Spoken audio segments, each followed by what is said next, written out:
Taste the Daily. நாளை முதல் 2 நாட்களுக்கு ரஷ்யாவில் அரசுமுறை பயணம் மேற்கொள்கிறார் பிரதமர் மோடி. முக்கியத்துவம் வாய்ந்த மோடியின் பயணத்தை எதிர்நோக்கியுள்ளதாக ரஷ்ய செய்தி தொடர்பாளர் பெஸ்கோவ் கருத்து. 41 ஆண்டுகளில் முதல் முறையாக ஆஸ்திரியாவிற்கு பயணம் மேற்கொள்ள இருக்கும் இந்திய பிரதமர் தூதரக உறவு தொடங்கிய 75ஆம் ஆண்டில் வரலாற்று சிறப்புமிக்க பயணம் மேற்கொள்ள இருப்பதாக பிரதமர் மோடி தகவல். சென்னை பெரம்பூரில் ஆம்ஸ்ட்ராங்கின் உடலுக்கு நேரில் அஞ்சலி செலுத்தினார் பகுஜன் சமாஜ் கட்சி தலைவர் மாயாவதி. ஆம்ஸ்ட்ராங்கின் குடும்பத்தினரிடமும் ஆறுதல் கூறினார். ஆம்ஸ்ட்ராங் படுகொலை வழக்கை தமிழக அரசு சிபிஐயிடம் ஒப்படைக்க வேண்டும் என மாயாவதி வலியுறுத்தல். வழக்கில் உண்மை குற்றவாளிகள் இன்னும் கைது செய்யப்படவில்லை என்றும் குற்றச்சாட்டு. தமிழ்நாட்டில் சட்டம் ஒழுங்கு சீர்குலைந்துள்ளதாக மாயாவதி குற்றச்சாட்டு. ஆம்ஸ்ட்ராங் குடும்பத்தினருக்கு தேவையான பாதுகாப்பை தமிழக அரசு வழங்க வேண்டும் என்றும் கோரிக்கை. தமிழ்நாட்டில் சாமானிய தலித் முதல் தலைவர்கள் வரை பாதுகாப்பு இல்லாத சூழல் நிலவுவதாக திருமாவளவன் குற்றச்சாட்டு. ஆம்ஸ்ட்ராங்கை திட்டமிட்டு கொலை செய்த உண்மை குற்றவாளிகள் கண்டறியப்பட வேண்டும் என்றும் பேச்சு. தமிழ்நாட்டில் 31 நாட்களில் 133 படுகொலைகள் நடந்திருப்பதாக நாம் தமிழர் கட்சியின் தலைமை ஒருங்கிணைப்பாளர் சீமான் பேட்டி.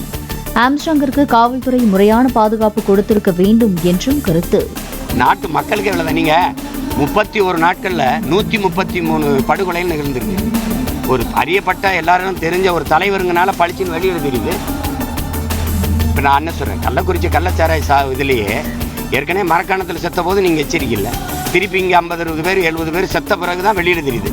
ஆனால் அவர் சாகலைன்னா வித்துக்கு தானே இருந்திருப்பாங்க, செத்தவனை தான் வெளியிட தெரியுது. அப்போ அது வரைக்கும் அது மாதிரி இவர் இறந்த பிறகுதான் கொலை செய்யப்பட்டவரா பழிச்சுன்னு தெரியுது. கணக்கு பார்த்தா 31 நாள்ல 133 படுகொலை நடந்தது இவரோட சேர்த்து.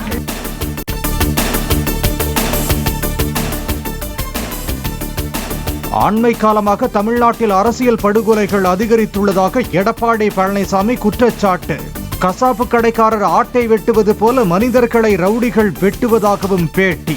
தமிழகம் முழுவதும் கொலை, கொள்ளை, திருட்டு, வழிப்பிரிவு, பாலியல் வன்கொடுமை தொடர்ந்து நடந்த வண்ணம் இருக்கின்றன. அண்மை காலமாக பல்வேறு அரசியல் கட்சியினுடைய தலைவர்கள் மர்மமான முறையிலே கொலை செய்யப்பட்டிருக்கின்றனர். தேசிய கட்சியில மாநில தலைவராக இருக்கிற ஆம்ஸ்ட்ராங் அவர்களை படுகொலை செய்யப்பட்டிருக்கின்ற சொன்னால் சட்ட ஒழுங்கு தமிழகத்திலே சந்தி சிரிக்கின்ற சூழலை தான் பார்க்கிறோம்.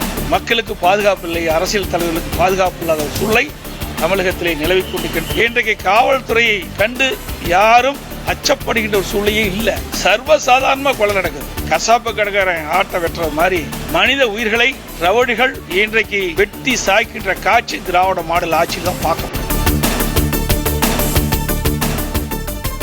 பச்சோந்தி போல அவ்வப்போது அண்ணாமலை நிறம் மாறுவதாக எடப்பாடி பழனிசாமி விமர்சனம். தாம் துரோகி அல்ல, துரோகத்தின் மொத்த உருவமே அண்ணாமலைதான் என்றும் பேட்டி. நான் துரோகி இல்லை, துரோகியினுடைய மொத்த உருவமே திரு அண்ணாமலை தான். நான் பிரைம் மினிஸ்டர் பக்கத்தில் வந்து துரோகம் அழைச்சிட்டு சொன்னேன். பக்கத்தில் கோரத்துக்கே உனக்கு இவ்வளவு துடிக்குது, எங்களை எல்லாம் ஆளாக்கி உங்கள் முன் நிறுத்திய எங்க தலைவர்களை பற்றி பேசினா எங்களுக்கு எப்படி உள்ள குமரல் வரும்? நாங்களும் உணர்ச்சி உள்ள மனிதர்கள் தான், யாருக்கு அடிமை கிடையாது. இவர் கட்சி தலைவருக்கே பொருத்தமில்லாதவர். நாங்கள்லாம் 50 ஆண்டு காலம் இந்த கட்சியில் உழைச்சு தான் இந்த பதவிக்கு வந்திருக்கிறோம். அவராட்டம் அப்பாயின்மெண்ட் பதவி கிடையாது.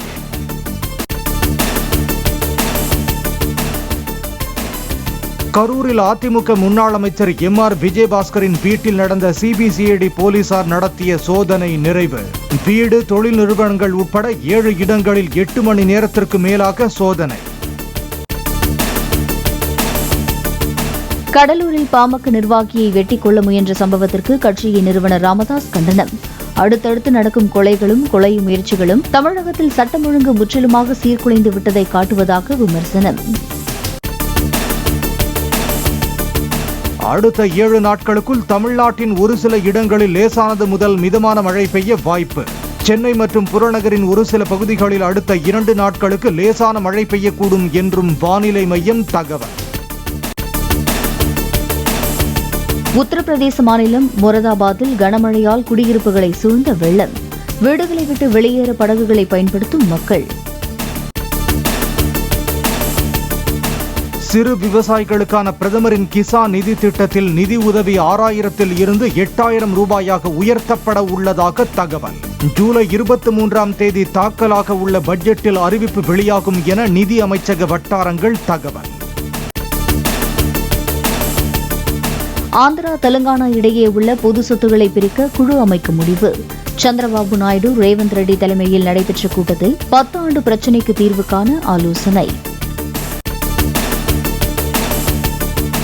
ஆந்திராவும் தெலங்கானாவும் 2 கண்கள் போன்றவை என்பதால் இரண்டும் ஒரு சேர செழிக்க வேண்டும் என சந்திரபாபு நாயுடு பேச்சு. இரு மாநில அரசுகளும் வெவ்வேறு சித்தாந்தங்களை கொண்டிருந்தாலும் இலக்கு ஒன்றே என ஹைதராபாத்தில் தொண்டர்கள் மத்தியில் உரை. செல்போன் கட்டணம் உயர்த்தப்பட்டதில் மத்திய அரசுக்கு தொடர்பில்லை என தொலைத்தொடர்புத்துறை கருத்து. சந்தை போட்டி அடிப்படையில் ட்ராயிடம் அனுமதி பெற்று தனியார் மற்றும் BSNL நிறுவனங்கள் கட்டணத்தை நிர்ணயிப்பதாக விளக்கம். தங்கள் மகனை மணமுடிக்கும் ராதிகா மெர்ச்சன்ட்டுக்கு துபாயில் சொகுசு வில்லாவை பரிசளித்த முகேஷ் அம்பானி, நீதா அம்பானி தம்பதி. தனிப்பட்ட கடற்கரை கொண்ட துபாய் வில்லாவின் மதிப்பு 640 கோடி ரூபாய் என தகவல்.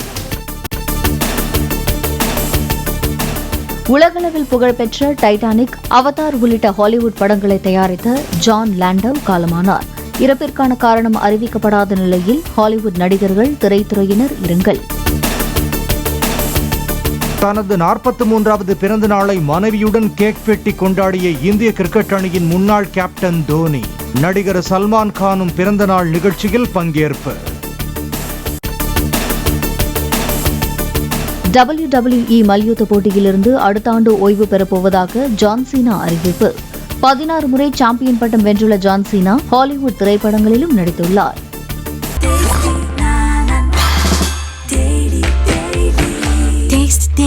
Taste the Daily.